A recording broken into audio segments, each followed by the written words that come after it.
আজ সরস্বতী পুজো, তাই ভোরবেলা অস্কার আর আমি উঠে পড়েছি। সকাল সকাল উঠতে হয়েছে কারণ অফিস আছে। সকালে উঠেই আমি স্নানটা সেরে নিয়েছি, তারপর ঠাকুরের জামা কাপড় বের করছি। এবার আসার সময় জানো তো অনেকগুলো ঠাকুরের জামা নিয়ে এসেছি, পুরো সারা বছর চলে যাবে। এইগুলো একটা প্যাকেট আর একটা প্যাকেট ভেতরে রয়েছে। তারপরে ঠাকুরের বসার জায়গাটা সুন্দর করে পরিষ্কার করে গঙ্গা জল ছিটিয়ে রেখে দিলাম। তারপর ঠাকুরকে স্নান করিয়ে জামা কাপড় পরিয়ে বেরোলাম অফিসের জন্য। বেশ ঠান্ডা এখন রয়েছে, তবে কদিন হলেও মাইনাসে আর যাচ্ছে না, গেলেও রাতের দিকে। আজ অফিসের বসকে বলে 1 ঘন্টা আগেই বেরিয়ে পড়লাম। কাজ শেষ হতে হতে 5টা বেজে যায়, তারপরে সব কিছু করে লেট হয়ে যাবে ঠাকুরের ভোগ করার জন্য। চলে এলাম গ্রসারিতে, এসে দেখি মজ্জেরেলা 1 কেজি ওজনের, কি বিশাল ব্যাপার। সাধারণত এটা 100 গ্রামের হয়, এটা বেশ বড় ছিল। তারপরে যা যা দরকার ছিল সব নিয়ে নিলাম। সবচেয়ে বেশি পছন্দ হয়েছে আমার এই নতুন টিউলিপগুলো।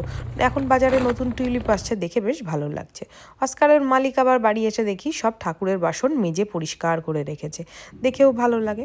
তারপরে খিদে পেয়েছিল বলে একটু ড্রাগন ফ্রুটস খেয়ে চলে গেলাম স্নানে। সব ভোগ রান্না হয়ে গেল, আর এখানে ইন্ডিয়ান স্টোর থেকে আগের দিন গোলাপজাম আর কমলাভোগ কিনে এনেছিলাম। কমলাভোগটার স্বাদটা এতটাই বাজে কি বলবো, বলার নয়। তবে ওই যা আছে সাই দিয়েই চালাতে হবে।